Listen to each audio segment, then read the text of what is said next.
Welcome to Not Milk Never Milk. Subscribe if you're lactose intolerant. You start by making sure you're signed in with an administrator account so you can remove system updates. Open Settings and go straight to Windows Update. This shows recent installs and the KB number you'll target. Once done, pause updates to stop automatic reinstallation while you work and write down the exact KB identifier. These steps prevent unexpected restarts and keep the system stable while you continue to the removal process. Next, open Control Panel, navigate to Programs, and then view Installed Updates. This lists updates by KB number so you can find the exact one you recorded. Select the update and click Uninstall. Windows will begin removing files and registry entries tied to that update.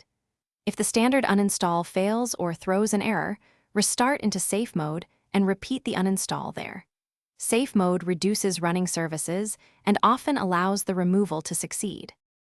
After uninstalling, run Disk Cleanup and select Windows Update Cleanup to remove leftover files and free disk space. This prevents partial remnants from causing issues. If you still see crashes or instability, use System Restore to roll back to a point before the update or boot to recovery for reset options. Make sure the system is stable. Then re-enable Windows Update and use the Microsoft Show or Hide Updates tool to block that KB from reinstalling if necessary. Thanks for watching. If this was helpful, leave a like and consider subscribing. See you next time.